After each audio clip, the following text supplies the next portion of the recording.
Hello, I'm Jessica, certified Zentangle teacher. Thank you for joining. This is one of the new Zentangle tangles. We're going to go ahead and start with gratitude. Breathe in the things we're grateful for and exhale all the junk. We're going to be light with the pen in our hand and we're going to draw an orb. And then from this orb, we're going to take off and land this wavy line. The more you do this tangle, it looks different every time. Every time I've done it, it looks different every time. So now I'm going to do a tethered line. So I'm going to connect at the top and the bottom with a rounded line, and I'm just going to keep doing this almost as an aura, but they really are tethered lines. So it's this, I like to call it the rainbow line because it connects at each end of the rainbow, but the line itself is rounded.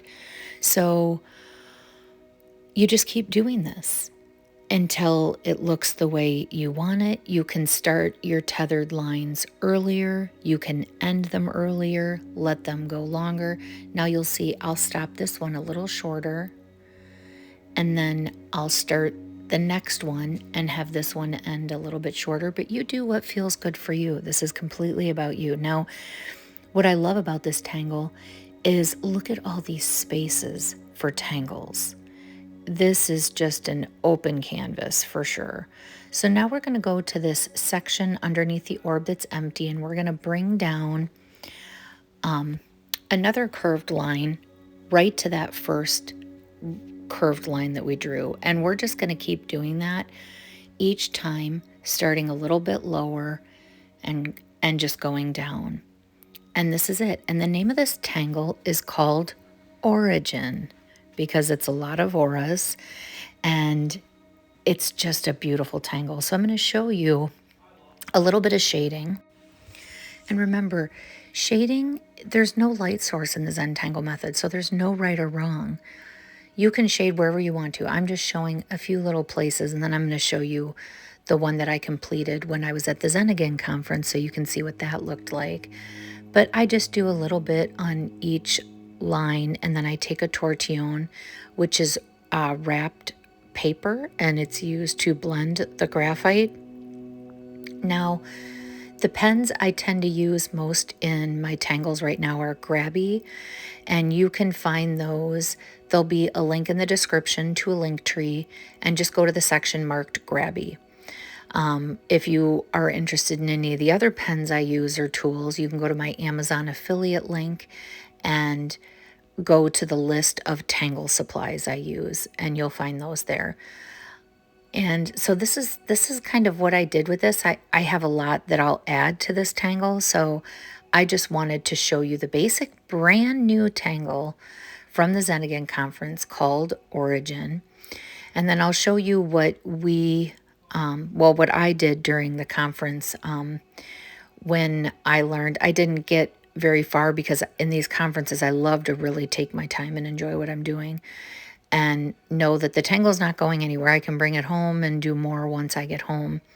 So I used quite a few different tangles, and then I brought in some charcoal, and I just love how limitless tangles are, especially this one. Like, look at all those spaces that we can still tangle in. I mean, it's just absolutely stunning. And I've done very minimal shading because I don't know what else I'm going to tangle in it. So this is the one I did at the Zentangle conference, and I used charcoal, some different colored inks, and you can see how I really like to play with contrast, especially when it comes to shading and those types of things. I think it makes a huge difference to the tangle. If you don't have a chop yet, it'd be a good idea to start thinking of one. That is essentially how you sign your name on a tangle. And boy, enjoy this process. Have fun. Remember, be sure that you're not holding your breath, biting the inside of the cheek, clenching the jaw.